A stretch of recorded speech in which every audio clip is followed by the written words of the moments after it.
think it was the 2017 Trooping of the Colour. It was a very hot day, over 30 degrees, and a very significant proportion of the parade fainted at some point during it. Of course, you know, the old tropes came out, like the men aren't hydrated enough, they're not wiggling their toes enough, or they've been gone out drinking the night before, that's why. These are just old wives' tales. There are some who are definitely at risk, and it's not to do with them being weak or them not caring. You can't effort your way out of this, it's just something that happens. To solve that problem, in a heat chamber in a university in Yorkshire, a civvy is being tortured in the name of military science. Science that's searching for a solution to an age-old problem: fainting on parade. It's a soldier, sailor or airman's worst nightmare. One said he'd rather defecate than faint. It's quite misunderstood, I think, fainting, by doctors as well as by the general public. It's always been slightly taboo though, hasn't it, I think, fainting in the military. Previously you'd be charged for it. It was considered as though you'd done it on purpose. It was quite common during the vigils on tour on Afghanistan. You know, you're trying to give people who have died a send-off and you're lying face down on the tarmac. I mean, that's just not great, is it? Let's talk about fainting. There is no scientific evidence that either eating breakfast, sucking boiled sweets, wiggling your toes or hydrating more will stop you fainting on parade. Some research does suggest that increasing salt might help, but too much salt is bad. Drinking lots of water just before the parade, but then you're just going to want to wee. Tensing and releasing your bum. You could definitely give that one a go. But cardiology doctor Major Iain Parsons has another idea. You're first participant in this study. Yeah, I've been told. Triathlete Whitney has come to Leeds Beckett University for the first stage of Major Parsons' experiment. She's dressed in a rather fetching rubber skirt and strapped to Major Parsons' tilt table.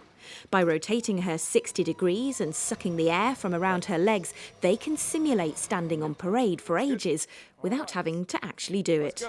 Oh, do you need a wee? No. Oh, now I've said that, you probably do, don't you? No, no, I'll be fine. Are you sure? Yeah. Are you sure? It won't make me wee, will it? No. Oh, no, that's fine. To the chamber. Fainting amongst service personnel is almost 2.5 times more common than in civilians of similar age and sex. It's more common in the British military than in the US and more common in women than men. Crucially, it's also more common in high temperatures, so Major Parsons wonders whether identifying those at risk and acclimatising them before parades, whether at home or abroad, could stop them from fainting. First, though, they need to establish how long it would normally take Whitney to faint. Might not be able to Starting to go a bit lightheaded now. Okay, well done. That's the end of the test. Very good. They take her right to the edge, but they don't want her to black out entirely. How'd that feel? Weird. Dr. Parsons will now put half his participants through an acclimatization programme, exercising or sitting in a bath at high temperatures, and half through a similar programme in normal temperatures in order to compare. So how could acclimatization stop people from fainting? What's happening in that period is there's certain physiological changes that are happening in the body. The body holds on to more water in itself, which is the sort of what's called the plasma volume. It expands. The amount of water that sits in the blood expands out like this. You get a reduction in the heart rate, and so what that means is the period of relaxation between each heartbeat is prolonged, and so you get a better squeeze of the heart so that you get more blood ejected with each heartbeat, which is called the stroke volume. The core temperature itself, what temperature your body actually runs at, drops as well, so you just get more. You have more headspace in the whole of the physiological system. A couple of months on, and the acclimatisation of the subjects is almost complete. Professional Ironman athlete Ruth is back in the chamber for her final session. If her performance levels have improved on the bike, it may mean she can perform better in the heat and may consequently be able to stand for longer without fainting. So we're going 3, 2, 1, and go. These sessions are unpleasant. Participants are cooked in 32-degree heat at 70% humidity and made to cycle 20 kilometres as fast as possible. This is not what you'd have to do to avoid fainting if it works. Here they've taken it to the extreme to discover what impact acclimatization really has on performance. Ruth's not allowed music, as that could bias results, and every 5 minutes Dan appears to take a blood sample from her ear. How's she doing? I think she's doing better than the previous one based off the timing splits. So it's not her getting fitter, it's her heat adaptation responses. So hopefully we've induced kind of an increased sweat rate, plasma volume expansion, and a kind of perceptual responses in the heat. Well done.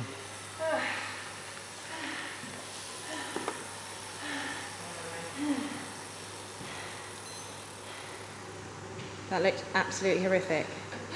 It's probably the worst thing you can ever do. If this shows a real demonstrable effect, and if we can identify people who are at risk, then it's quite possible to acclimate small numbers of individuals. What this research is essentially for is to better inform commanders so that they can best look after their men and women based on scientific evidence. 2.8. The study's not yet complete, but the initial results are in. Everyone improved in how long they could stand without fainting, suggesting just exercising makes a difference. But those who underwent heat acclimation improved twice as much as those who did not.